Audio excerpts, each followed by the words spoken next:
it just runs even deeper than I think on the surface it is sometimes what people just see, like, oh, they're in love, oh my God, kind of thing. But I kind of look further, and because of my spirituality and my perspective of that, I'm like, oh my God, I wonder how many lifetimes they've had together.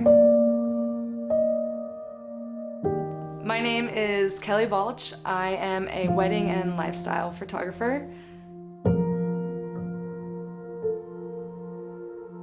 My favorite thing about my job is definitely meeting people and connecting with them.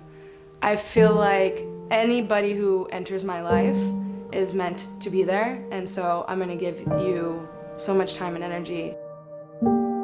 I'm actually an author. I've written 2 books and I have them published. At 18 years old, I was like, I'm gonna write a book. And I just didn't know what that story was gonna be about. And then it wasn't until I went to college and fell in love with a girl.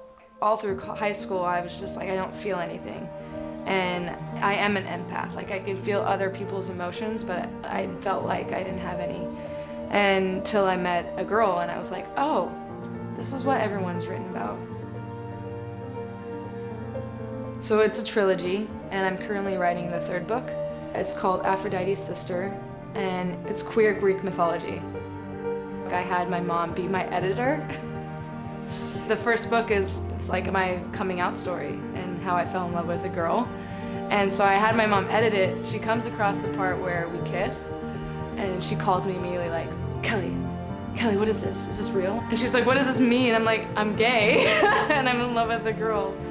And yeah, she wasn't so happy about that.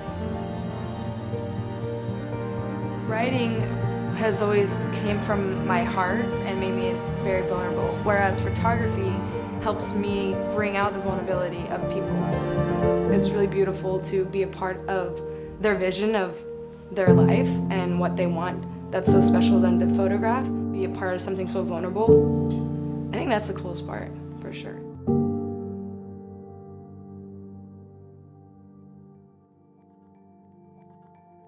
When I'm photographing like a queer wedding, you literally feel like this is history every moment, right?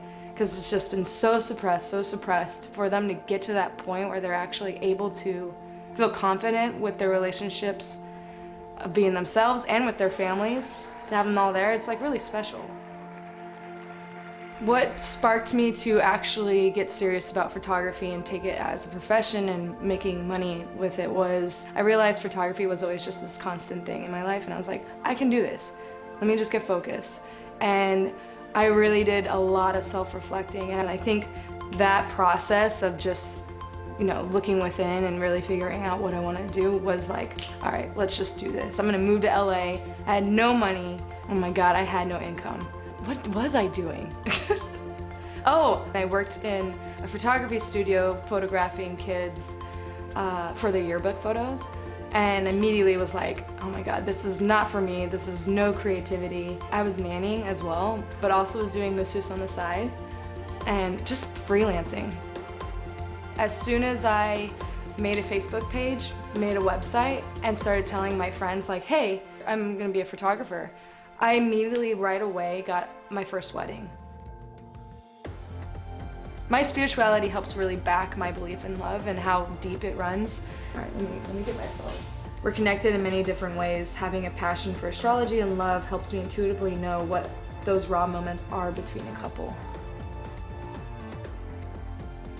A lot of other wedding photographers would feel this as well, as that like we just get burnt out. And so I started really doing my own creative shoots of like, oh, I had this thought of doing this, and my friends were like, oh yeah, let's do it. And so lifestyles, I do that during the week, and then weddings on the weekends, and it was definitely like helped me really stay inspired. And I talk to my wedding clients all the time, or anybody, and they still talk about that photo shoot, and they still have that photo, and that photo is immortal, and it makes you feel almost immortal. So I think that's the coolest thing about photography, and what I love about it is that it's immortal, and it's holding that space and time.